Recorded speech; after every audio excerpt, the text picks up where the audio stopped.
Bayangkan kamu masuk ke sebuah taksi di New York, terus tiba-tiba, bam, lampu di atap menyala terang. Wah, kaget pasti ya. Banget. Terus musik berbunyi, pengemudinya berbalik, dan ngasih tahu kalau kamu baru aja masuk ke dalam acara kuis. Ah, cash cab kan? Benar, cash cab. Selama perjalanan, kamu jawab pertanyaan-pertanyaan sulit, suasananya tegang banget, dan pas kamu sampai di tujuan, kamu keluar dari taksi itu sambil pegang tumpukan uang tunai, ratusan dolar. Iya, kelihatannya kayak keajaiban di tengah kota gitu Iya, kan. kelihatannya. Tapi, ini yang nggak pernah ditayangkan di TV. Begitu kamera berhenti merekam, seorang asisten produser langsung nyamperin kamu merampas kembali uang tunai itu dari tanganmu. Langsung dirampas lagi. Langsung ditarik. Terus mereka nyuruh kamu nunggu cek lewat pos berminggu-minggu kemudian, murni karena urusan pajam. Astaga.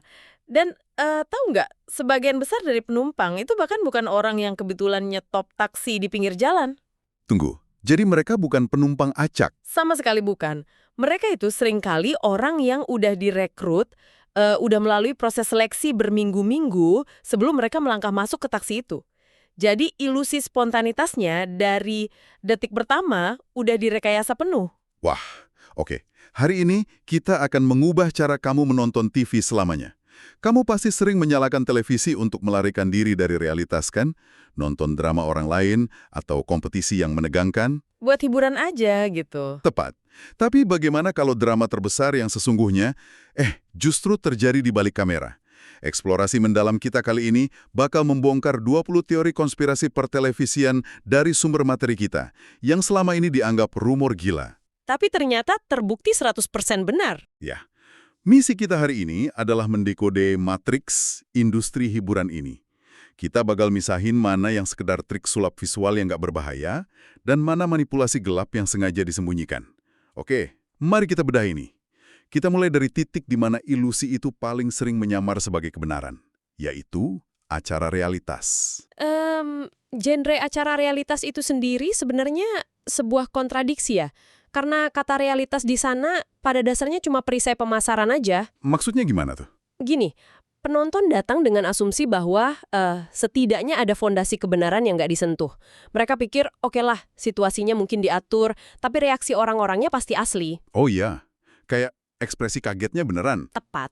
Padahal kenyataannya tingkat kurasi yang terjadi di tahap pro-produksi itu jauh melampaui apa yang disadari sama publik. Oke, mari kita lihat acara yang sangat santai kayak House Hunters. Formatnya kan udah jadi ritual akhir pekan buat banyak orang. Iya, acara santai hari Minggu. Sepasang suami istri keliling sama agen properti, lihat 3 rumah berbeda, terus mereka berdebat sengit. Si suami ngeluh garasinya kekecilan. Nah iya, terus istrinya benci warna cat dapurnya. Terus di akhir acara, mereka duduk minum kopi dan dengan dramatis ngumumin rumah mana yang mereka pilih. Rasanya autentik banget kan? Padahal seluruh proses pemilihan rumah itu cuma fiksi. Benar, karena secara logistik, proses beli properti di dunia nyata itu berantakan banget. Lambat, penuh kegagalan, ada masalah hipotek, inspeksi bangunan yang gagal. Atau negosiasi harganya alot ya. Betul, TV itu nggak punya waktu buat dokumentasiin proses berbulan-bulan yang ujungnya mungkin gagal. Jadi cara kerjanya dibalik. Produser cuma merekrut peserta yang memang sudah membeli rumah. Tunggu. Jadi pas mereka berdebat sengit milih rumah, mereka sebenarnya udah punya salah satu rumah itu. Tepat. Udah deal, administrasinya udah selesai. Wah, berarti 2 rumah lainnya yang mereka kelilingi itu? Cuma properti palsu. Produser sering banget minjem rumah temennya kru atau sekadar nyewa Airbnb buat syuting hari itu aja. Astaga. Jadi pas kita lihat sepasang kekasih ini ngehina ubin kamar mandi di rumah nomor 2 di TV, Mereka lagi ngehina kamar mandi milik orang asing secara acak cuma demi dapat rekaman yang dramatis. gila. Itu benar-benar ngerusak cara saya nonton acara itu mulai sekarang. Dan manipulasi spontanitas kayak gini ternyata ada di mana-mana. Coba bayangin Pawn Stars. Oh, toko gadai itu ya? Iya, orang awam masuk bawa artefak aneh. Pedang kuno kek, koin langka kek. Terus kita lihat interaksi yang ngalir gitu aja, tawar-menawar yang keras sampai uangnya pindah tangan. Kelihatan natural banget. Padahal, kalau kamu masuk ke toko itu di kehidupan nyata, kamu nggak bakal ketemu para bintang acaranya. Barang-barang yang masuk ke situ tuh udah lewat proses evaluasi berlapis oleh produsen berminggu-minggu sebelumnya. Udah disortir ketat ya? Banget.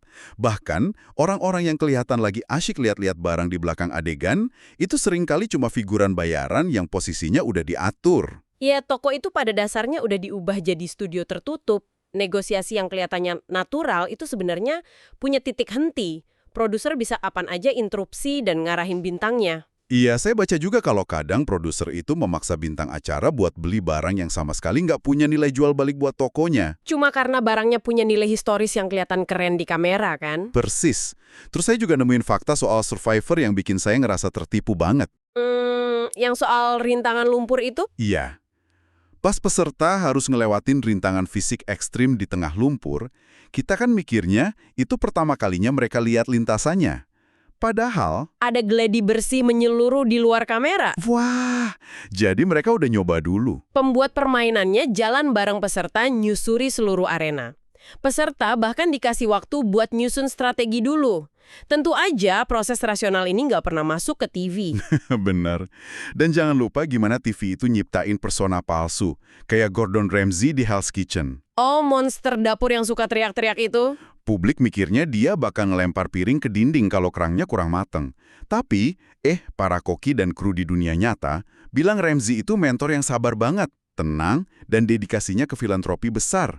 Kemarahannya itu murni saklar yang dia nyalain pas produser teriak, action! Tapi, coba kita pikirin bentar deh. Bukankah ini sekedar kayak filter di media sosial? Filter gimana maksudnya? Maksud saya, kita kan tahu foto liburan orang di internet itu diedit, pencahayaannya diatur, jerawatnya dihapus. Kita tahu itu nggak 100% nyata, tapi kita tetap nikmatin estetikanya. Bukankah ini sekedar keajaiban TV biasa, dan bukan konspirasi yang jahat? Toh tujuannya biar kita nggak tertidur di sofa? Jika kita hubungkan ini dengan gambaran yang lebih besar, ada perbedaan mendasar antara menyaring realitas dan memalsukan mekanisme realitas itu sendiri. Memalsukan mekanismenya? Iya, karena kehidupan nyata itu secara umum nggak punya struktur cerita 3 babak. Kehidupan nyata itu repetitif dan membosankan. Televisi adalah industri miliaran dolar yang bakal hancur kalau penonton bosan selama 3 menit berturut-turut. 3 menit aja udah pindah channel ya? Makanya mereka nggak ngebiarin emosi terjadi organik. Mereka merekayasa kondisi psikologis ekstrim buat memaksa emosi itu keluar. Mesin ini tuh didesain buat memanen kepuasan visual dengan kecepatan yang nggak natural. Oke, saya ngerti poinnya. Membengkokkan kebenaran buat sitkom realitas atau kencan mungkin bisa ditoleransi lah. Tapi batasan ini jadi burang banyak pas kita mulai ngomongin kompetisi yang melibatkan hadiah nyata. Di mana nasib orang dipertaruhkan. Benar, transisi dari sekedar merekayasa drama ke memanipulasi siapa pemenangnya, nah disinilah ini mulai terasa ilegal. Pergeseran dari acara realitas pengamatan ke kompetisi itu emang bawa implikasi hukum dan etika yang beda banget. Ekspektasi publik kan ada arena bermain yang setara. Pas ada uang besar di meja, Pasti. tapi sejarah industri ngebuktiin arenanya hampir selalu miring. Bagi kamu yang tumbuh di tahun 90-an, kamu pasti ingat acara anak-anak Legends of the Hidden Temple di Nickelodeon. Oh iya, yang ada kuil rahasianya. Iya, tantangan terakhirnya, anak-anak disuruh lari ke dalam kuil yang penuh penjaga, teka-teki, pintu rahasia. Kita kan gregetan lihat mereka bingung rakit patung monyet emas atau ditangkap penjaga pas waktunya mau habis. Kita pikir mereka panik aja kalau masih anak-anak. Kenyataannya, acara itu secara spesifik didesain agar mustahil untuk dimenangkan. Dan alasannya bukan buat hiburan murni, karena batasan anggaran Departemen Akuntansi. Hah? Jadi anggarannya dipotong? Produser cuma punya uang buat bayar maksimal 8 pemenang per tahun. Jadi kalau kuotanya udah penuh, mereka sengaja bikin pintunya susah banget dibuka, atau nyuruh penjaga kuil buat lebih agresif nangkap pesertanya. Wah, bayangin betapa traumatisnya itu buat anak umur 10 tahun. Mereka ngerasa gagal di TV nasional, padahal kekalahan mereka udah dikalkulasi di atas lembar kerja spreadsheet eksekutif studio. Jahat banget kan? Keputusan kreatif dilempar ke Departemen Keuangan. Skala manipulasinya makin ngeri kalau kita lihat acara kayak American Idol. Di awal tahun 2000-an, audisi pertamanya itu kan komedi terbesar di negara itu.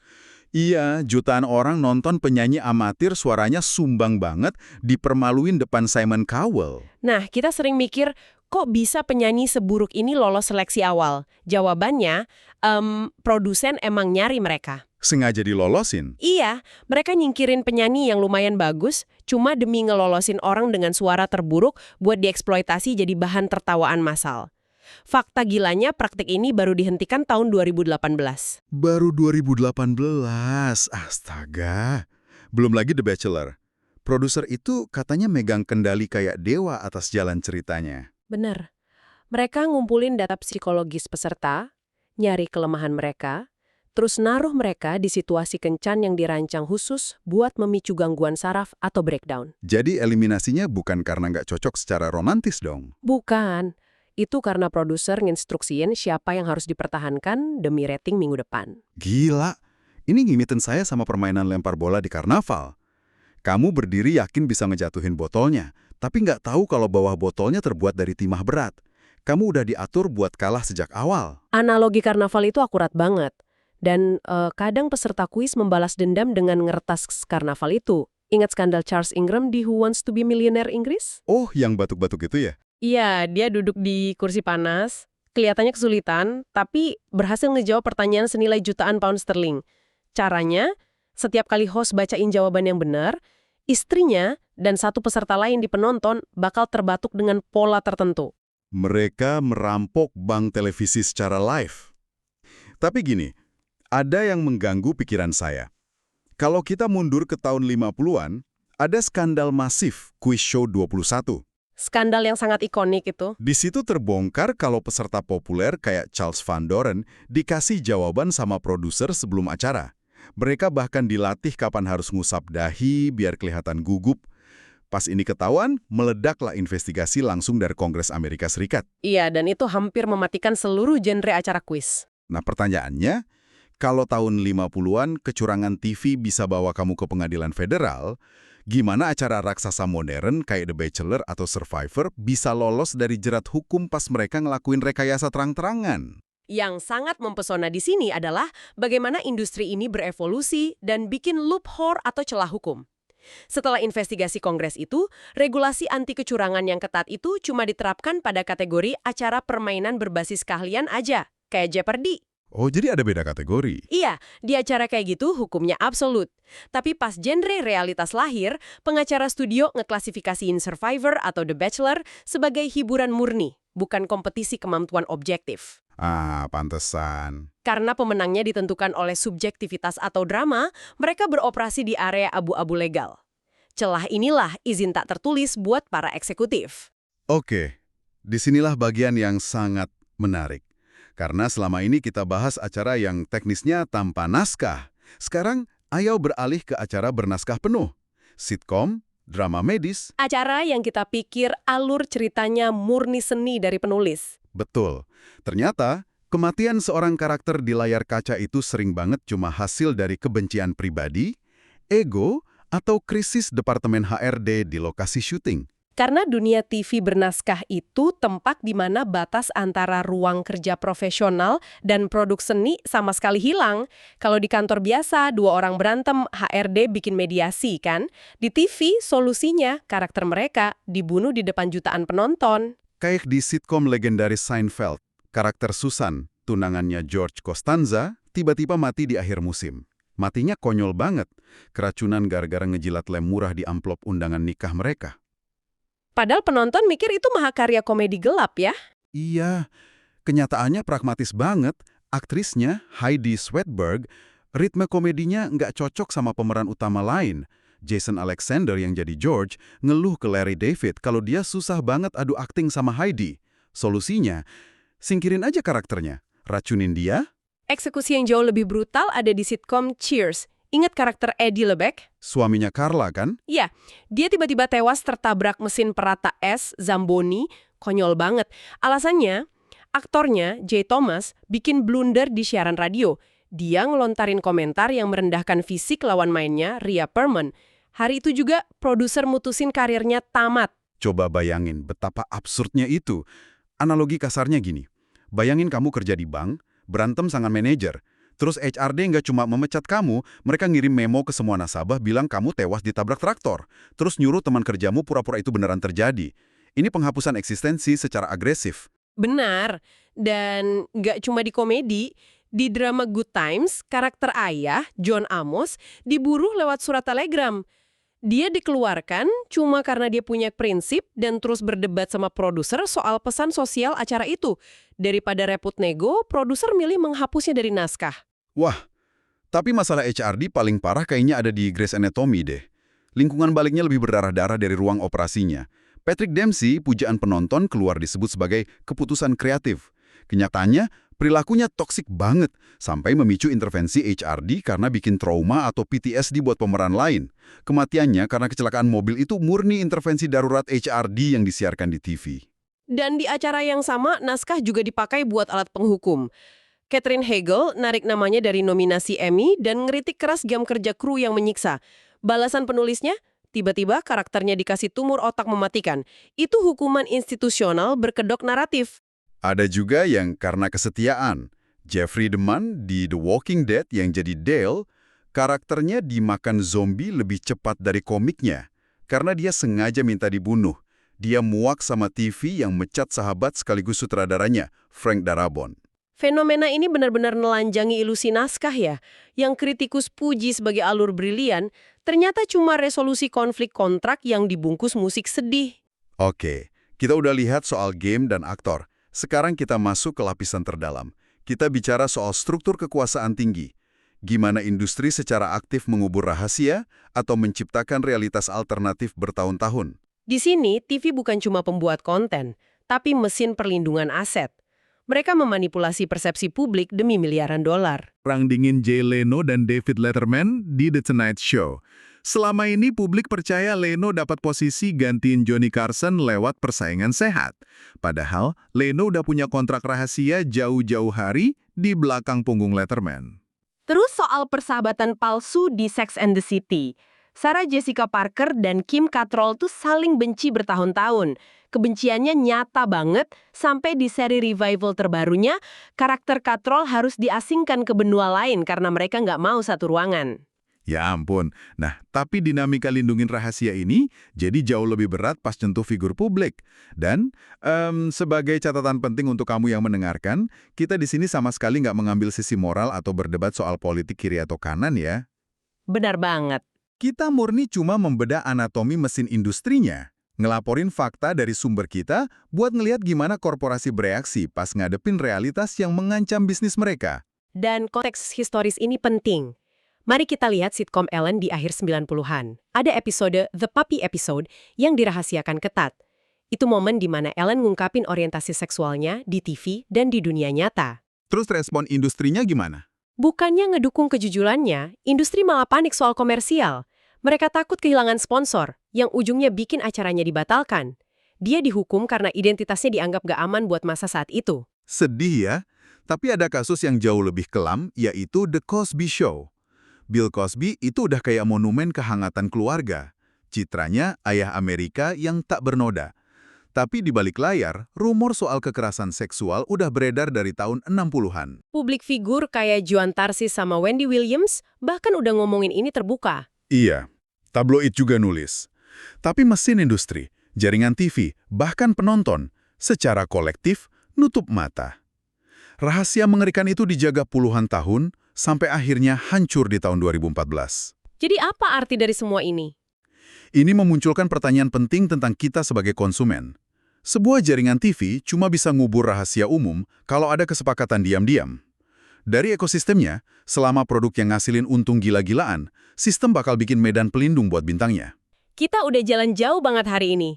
Kita ngebongkar gimana anggaran kaku bikin anak-anak trauma di kuil Nickelodeon, uang tunai cash cap cuma properti kertas, dan debat ubin di acara rumah itu fiksi. Kita juga lihat naskah emosional yang dikendaliin dendam pribadi, sampai rahasia puluhan tahun yang sengaja ditenggelamkan di balik suara tawa sitkom. Buat kamu, pengetahuan ini permanen ngasih kamu kacamata baru. Mulai hari ini, tiap kali kamu duduk di sofa nonton acara favoritmu, entah itu orang nangis di audisi, acara kencan, atau dokter bedah mati tiba-tiba, radar kritismu pasti menyala. Kamu bakal nanya, apa yang sebenarnya lagi terjadi di balik kamera? Siapa yang lagi berantem sama HRD hari ini? TV nggak bakal sama lagi buat kita. Begitu kamu lihat kabel yang ngegerakin bonekanya, kamu nggak bisa pura-pura polos lagi. Tepat. Tadi di awal kita bilang TV itu tempat pelarian dari realitas. Tapi ini satu pemikiran terakhir buat kamu renungkan malam ini. Kalau semua konspirasi gila dari masa lalu yang baru kita bahas ini terbukti 100% benar, rumor gila apa yang lagi beredar di acara streaming atau kompetisi viral hari ini yang bakal terbukti sepenuhnya sebagai fakta sejarah 10 tahun dari sekarang?